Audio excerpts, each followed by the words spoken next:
What's going on, everybody? Eric Lindquist at Stokastic here on the Odd Chopper Golf channel, coming to you with another edition of Lindy's Best 9 Bets. Hit that like button, subscribe button, notification bell. Goes a long way for me on this video. Goes a long way for you. That way you become a prize whenever great content is going live here at our little neck of the YouTube woods.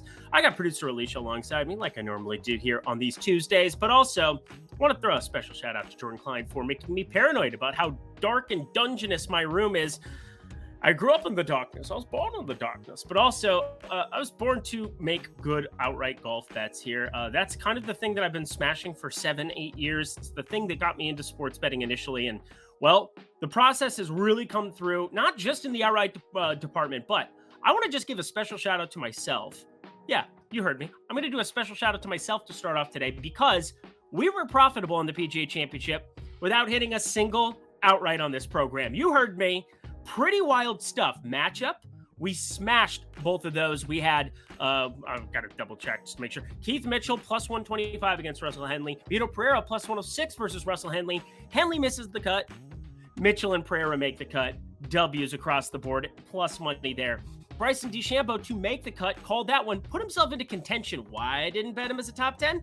I have no idea. That would have been a genius idea, but you know what? Got the make cut at minus 104. Pretty wild to see that number. And then the key to the week, Taylor Gooch misses the cut for that unit, plus 200 on DraftKings. The live form didn't carry over for him, but Brooks Koepka, he's pretty good at golf, so it is what it is. We didn't hit an outright, but feel pretty good about the process, even though, yeah, it's nice to be able to hit 4 out of 6 weeks in the outright department like we did just after, well, starting before the Masters, Sam Burns that helped, moving ourselves to a couple of spots, Corey Connors in San Antonio, moving past the Masters. Really good stuff all around. I would like to hit an outright, either a top 5 or an outright bet here at a major championship. So we'll have a chance at the US Open next month. But we're talking to Charles Schwab, Colonial here for this week. Pretty good field coming off of a major championship. So I'm very much looking forward to this, just like I'm looking forward to you checking out BetMGM in the bottom description box below. You go down there, you get yourself 2 months of Odd Chopper. Yeah, you heard me. So 2 months of Odd Chopper Premium Discord, that is. I want to be very specific about that. Great stuff that we have going in that Discord. Myself, Eitan Shander, Ben Raza, so many great analysts, so many bets. It's fantastic. You're going to have plenty of opportunity to make some money, no matter what your sport is, including, again, PGA. You ask me questions, I give you answers in there. You're also going to get up to $1,000 in bonus bets back on your first bet. So that first bet, you make $100. The Celtics lose like they always do. There you go. You'll get those $100 back in bonus bets as an opportunity to fire that on anything that I'm talking about here on this program or whatever else your heart desires. So check out BetMGM down there. Get 2 free months of Odd Chopper Premium Discord. Great stuff, team. Alrighty, y'all. 9 bets. Beautiful scorecard on the underneath. We're going to just ignore the fact that, yeah, maybe my parents didn't like light. I don't know. Promise I wasn't kidnapped. I'm not in a basement, not in a dungeon. Actually, on the top floor. Lovely, lovely view here in South Dakota. You don't care? Cool, great. Let's talk Charles Schwab. Let's get to the picks, producer Alicia. Let's start at the very beginning. A very good place to start. That is what Julie Andrews taught me once upon a time. Yeah, you're right. Fucking Sound of Music. It's beautiful stuff. Let's go. Number 1, though, we're looking in the matchup department, and it's my dude, Tony Finau. Eerily similar situation to what we had at the Mexico Open. We cashed a plus 200 number against Jon Rahm.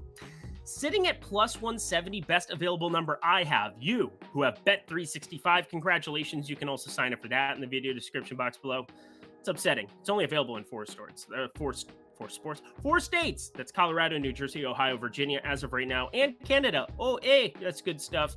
But you have plus 190 money that you're getting on this. That would be even better. But plus 170 Tony Finau is still going to be a bet for me against Scottie Scheffler, and I get it. This guy lost in a playoff to Sam Burns last season at this very same golf tournament on this very same golf course, and, well, he's playing very good, coming off of a T2 over there at the old PGA Championship, and Tony Finau faded into the abyss. Did make a cut, but, he might as well not have. It was disgusting. I needed Tony Finau last week.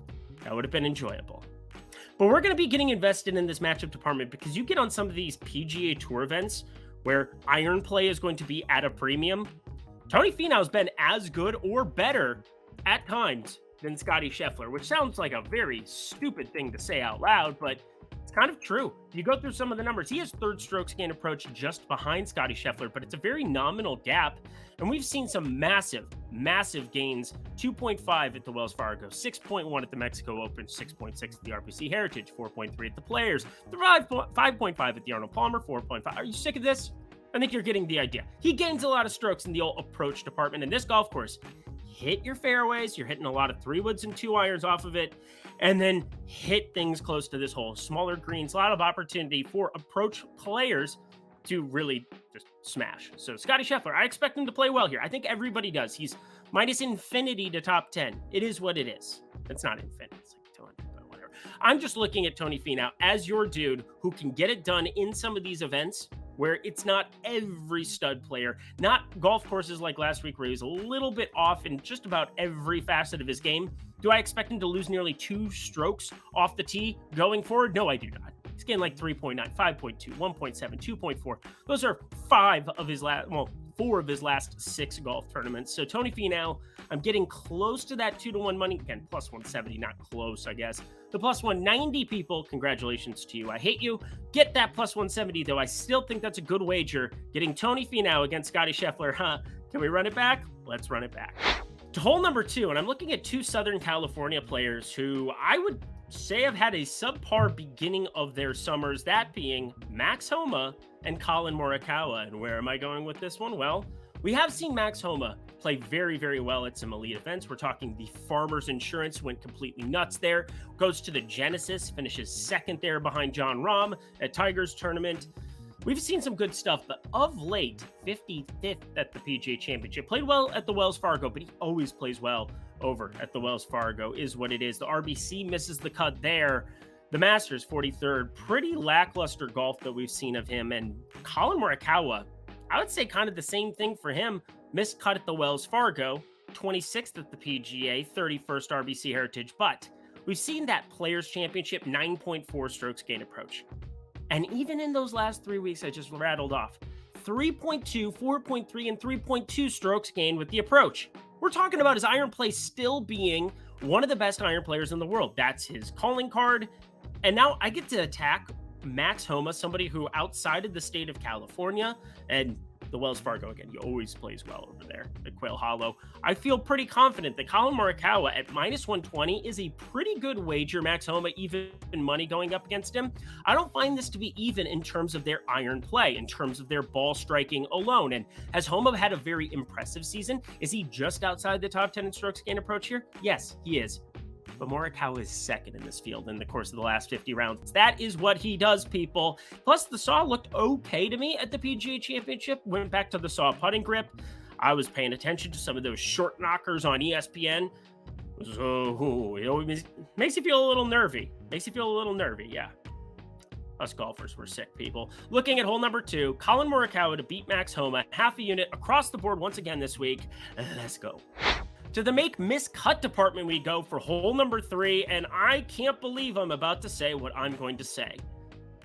I think Michael Block is a good bet to make this cut. Now, let's deconstruct this a little bit, because Michael Block, you've heard frickin' a million things about the dude. He's the PGA professional from Arroyo. He beat the absolute living shit out of my best friend in a match last season.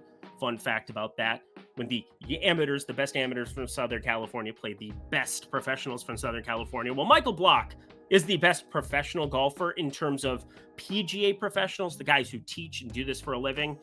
That is what Michael Block is the best at. He's the best amongst those players. But you put him onto a PGA Tour golf course, and I do not believe that he is a top 150 player in the world. I knew he moved up just to around 500, 550 with that massive finish that he had. Goes out, T15, hole-in-one with Rory, all of the great magic. Maybe he's feeling a hangover. Maybe he's feeling all these other things. But in DFS, we're talking daily fantasy sports over at Stokastic, I'm going to have 0%, and I don't think it's remotely close that you should have 0% of Michael Block if he's going to garner any ownership whatsoever. Even if it's like 3, 4, 5%, I think he is a 100% fade, because you look at books, he is minus 350 to miss this cut. That is what the books think of him as a professional golfer.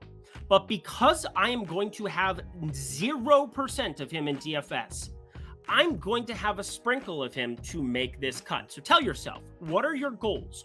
What are you trying to do in terms of building a bankroll? Are you trying to hit that massive parlay? Are you trying to, grind out a living doing this in the PGA streets like myself? Are you trying to make sure that you are covering your DFS losses for the week in some kind of a capacity? I don't think I'm going to be able to cover my DFS losses with this wager specifically, but he is plus 250 coming off of a week where he hit the ball into play. He's not a long driver of the golf ball. Hits it about 285, 290, but hits it dead arrow straight.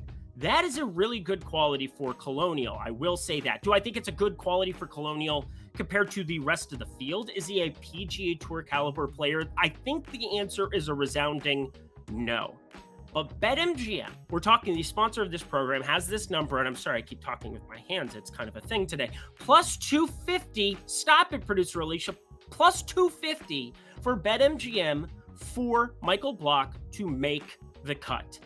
2.5 to 1 on a dude who just showed against the best players in the world that he can at least have some lightning in the bottle ability. I'm not even looking for that. I am looking for him to be competent, make a cut, and still be irrelevant from a DFS perspective. That would be the ideal perfect scenario. And I think that's a very realistic scenario for my golf portfolio this week. So, friends, that was a long-winded answer, but I think this one deserves the most attention because I think he's a terrible, terrible play when it comes to DFS this week. But I think he is a phenomenal bet at plus 250 just in case this circus takes itself on the road down to Texas. I just want to be, barring an apocalypse, God, if he top 10s, I'm just going to lose my mind and I'm never going to do this program again. Just saying. But Michael Block, he is not a PGA Tour quality golfer, but he is worth a sprinkle, half the unit, plus 250 to make the cut. Done. Everybody have fun? That was a lot of fun. We go to hole number 4. Yeah, Max Homa to miss the cut. Oh, look at that. We just talked about him with Collin Morikawa there. Now, this has everything to do with the value. Do I believe Max Homa misses this cut? No, I do not. Max Homa is one of the best players in the world. He has continued to show form across the board in every single facet of his game, whether that's approach play, whether that's off the tee, around the green, putting. He can always spike massive putting weeks, even though that started to cool off. But I go back to that RBC heritage where we saw the irons fall off, the putter not exactly rolling for him there, and a 55th at the PGA Championship that doesn't exactly inspire awe. I think Max Homa on this kind of a golf course could be running into a little bit of trouble if we see that approach game a little bit skewed. And now it's 2 of the last 3 weeks where he has been negative. And even when he finished 8th at the Wells Fargo, he only gained half a stroke with the approach. So I'm a little bit nervous about Max Homa going out and setting the world on fire, making a bunch of birdies. This is a tough par 70. This is not your everyday run-of-the-mill 7,100-yard golf course everybody's going to torch. It's not that. The greens are small. They're very tough complexes, going to make themselves difficult on the players despite the lack of length. And part of that is forced carry spots. You're going to have to hit some 3-woods irons just to play position in certain holes. Otherwise, you're dead if you hit your driver offline. Looking at Max Homa as somebody who just doesn't have the form that he had back in the fall. And I'm getting 4 to 1 on I'm not going to call it a gut feeling. That would be a terrible way of betting. But from a data perspective, looking at the strokes gain numbers, I think this is a very clear-cut spot that when you're trying to build a bankroll, sustain a bankroll, you need to be looking at some of the longer, uncomfortable type numbers. And are there a lot of scenarios where Max Homa top 10s and completely burns this bet? Absolutely. But there are a lot of scenarios where he hovers around 70, 71 for both rounds and could be on the outside looking in at a missed cut. So I think Max Homa at 4 to 1. Based on what we've seen, I know he's minus 700 to make the cut. So again, do I think he's more likely to make the cut? Absolutely. But I think the value's there.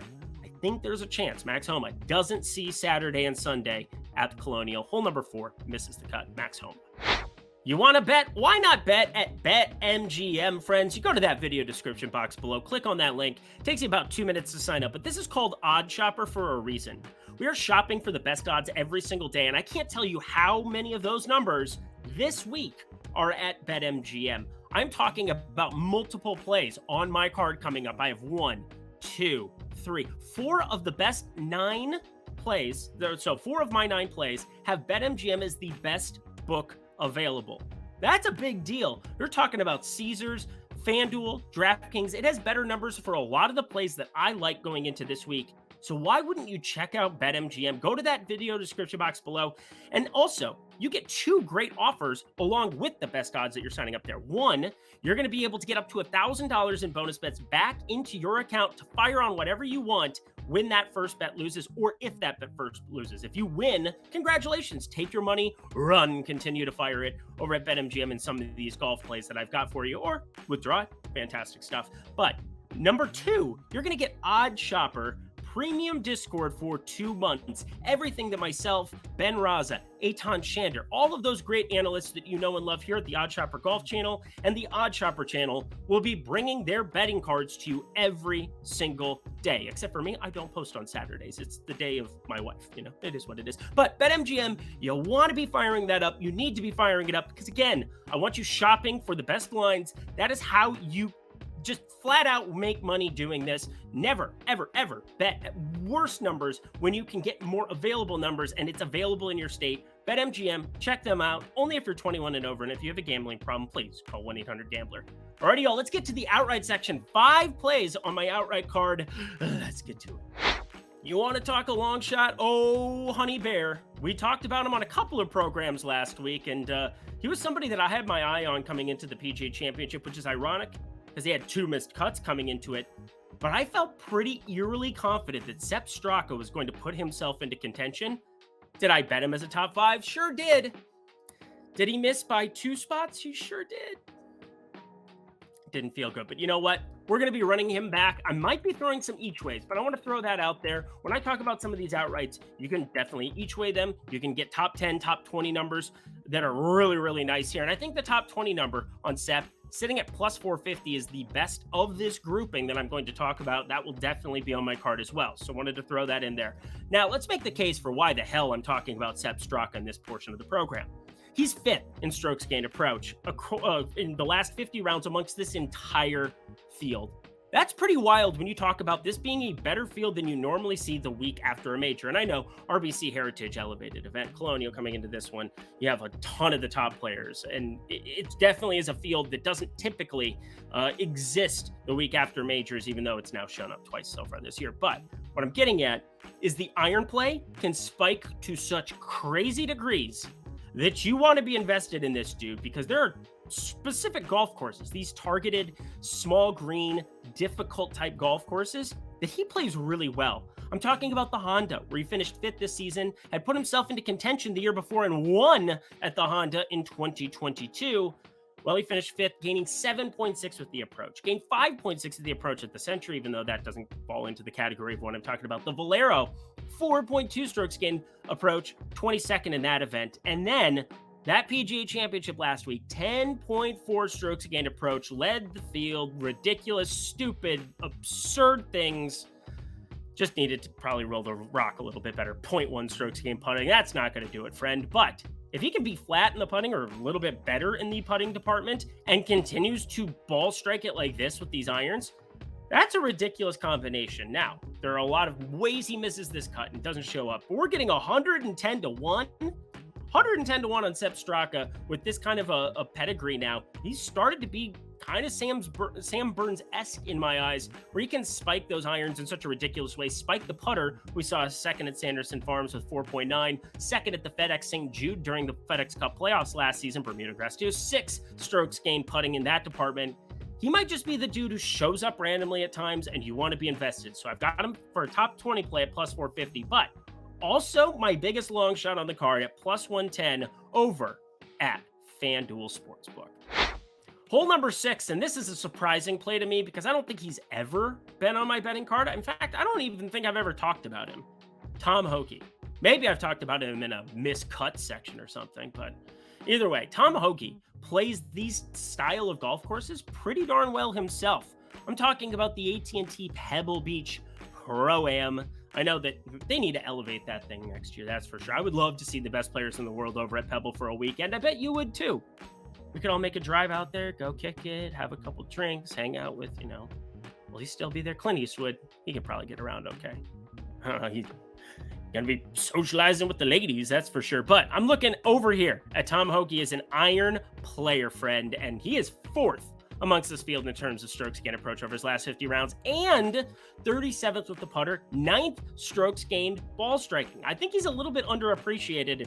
Maybe it's just the pudgier little build that he has. Maybe it's just, the lackadaisical nature. I'm not sure what it is, but he does feel like a player that's more well-suited to a 7,000-yard golf course than a 7,500-yard golf course. More suited for a par 70 than a par 72 where you've got to just blitz par 5s. I feel pretty good about Tom Hoge this week in a way that I don't think I've ever recommended on any show. He is plus 9,000 over at Caesar Sportsbook right now. That's your best available number, plus 310 to top 20. That's actually not going to be on my card, which is a little ironic because, again, I'm just looking for him to compete. But I think he puts himself into the mix here, so maybe you want to add that one to the card. Maybe I do. Now I'm second guessing myself in my spreadsheet. But either way, he's going to be on the overall betting card here for half a unit here for Tom Hoge. Felt weird to say out loud, plus 9,000 at Caesars. Maybe this is just a week that I'm playing a bunch of dudes that I never do because the numbers are just different, but I wanted to bet Tommy Fleetwood. I really, really did. But I get a longer number on Rickie Fowler right now, and I don't find that to be too prohibitive when you compare the two. Now, Tommy Fleetwood, again, around the green, if that ends up being a key component to playing this week, I'm probably in trouble. And you look at some of the former winners here. Kevin Na back in the day, rip, missed that guy. Live Golf, how could you? You have Zach Johnson, you have Jordan Spieth, you have so many different players that have competed at this golf course that it's just truly around the green game and making a lot of putts and getting yourself the hell out of there. But I think this is a spot where I think Rickie Fowler is a little bit better play at this number. We're talking plus 3,300, so 33 to 1 on Rickie Fowler, a player that I just don't think I've ever had my betting card on. Well, no, I played him at the Waste Management. That's a complete lie. I definitely did. That's a golf course that you generally see him spike at. And I'm not a huge course history guy, as you might be able to tell, although kind of hope course history shows up for the next guy. But Rickie Fowler, 13th in terms of stroke gain approach over his last 50 rounds. That's generally the sample size I like to work off of. And he comes off of a miscut at the PGA. He got to kick his heels up, didn't have to play that tough, ridiculous golf course that I did not like very much there in Oak Hill. Have an opportunity to just roll with it. And he had really had some nice finishes leading into it. 14th at the Wells Fargo, 15th at the RBC Heritage, 10th at the Valero, 10th at the Waste Management, 11th at the Farmers, so on and so forth. Lots of tough golf courses where he's just sniffing around that top 10. And it would not surprise me on this track for Rickie Fowler to just show up and continue gaining with the ball striking. Tee to green, he's been positive in 5 straight, including that PGA Championship. The only thing was the putter disappeared into the abyss like it was The Mist. That's a very sad movie. 2.6 strokes gained. He lost with the putter. So, flat stick. Show up one-time dealer. Get back to that 5 strokes that he gained at the Wells Fargo. A little bit of an outlier there. Didn't have great off-the-tee stuff that week, but generally he does. Rickie Fowler, going to be on the card at 33 to 1. I know. He missed the cut last week. You think I give a shit? No, I do not. Sam Burns, hole number 8.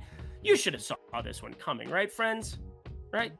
Well, over at Caesar Sportsbook, plus 3,000. Best available number. I'm getting 30 to 1 on Sam Burns on a golf course. Well, he won at last year. He beat Scottie Scheffler in a playoff, his good friend. It was great stuff. Did I bet him that time? You bet. You're damn sure I did. You're positive I did. I know that I did. I bet Sam Burns just about every single week because you're going to run into weeks where it looks stupid. You're going to just feel like an idiot. And that was me last week where he shoots a million over, loses 8.5 strokes gained tee to green. What are we even doing here? Lost 5.8 around the green. Are you even trying, Samuel Burns? But those are such outlier numbers. Let's be dead serious. I know that he lost about that many at the Arnold Palmer, the Genesis, but the nice thing about this track is outside of like a little bit on 18, if you're to go way left with your approach, a couple of spots here or there, it's position golf. It's not necessarily hit it here and you're in the water type golf like you're running into in Florida. Not this high variance type in that regard.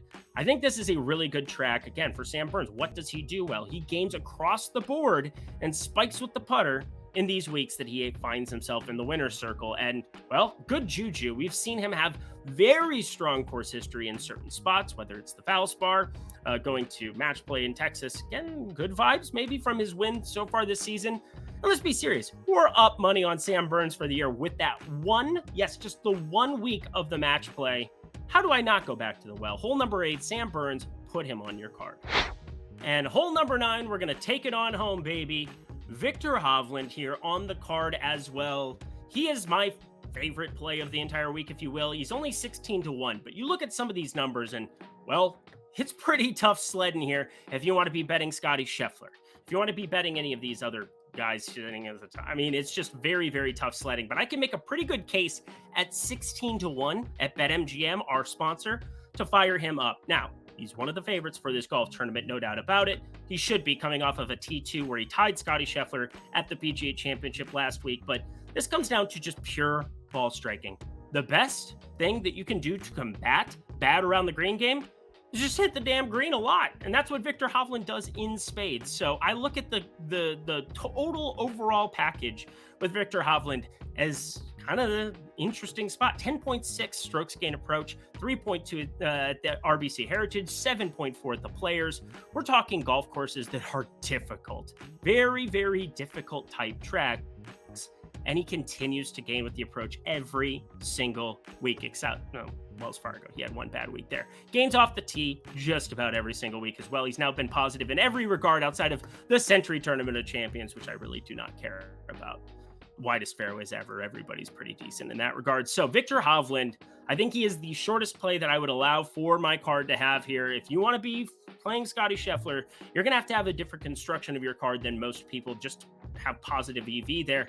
Probably don't want to be adding much to it if you're going to have Scottie Scheffler on that card. And that makes it intriguing to me to have the combination of Fowler, Burns, Hovland at a better number, the three of them together, than you're going to get betting Scottie Scheffler individually. So there you go. Rickie Fowler, I'm going to be probably cheering for him the most. Well, no, Sepp Straka. Let's not kid ourselves. But I think that one's less likely. Looking at the top 20 there. Viktor Hovland plus 1,600, 16-1 there for our dude. Let's go. And that does it for another edition of Liddy's Best 9 Bets. Go to the comment section below. Let me know your favorite bet for this great Charles Schwab Cup. We have Charles Schwab Challenge. It is what it is. Colonial. Week after a major. There's no letdown, baby. We're going to keep this thing on trucking. Scottie Scheffler, don't burn us this week. It's the same thing I'm asking John Rahm from the Mexico Open. Don't burn us that week. But I will take Sam Burns. I'll see myself out. I'm Eric Lindquist. Best of luck in the PGA streets this weekend.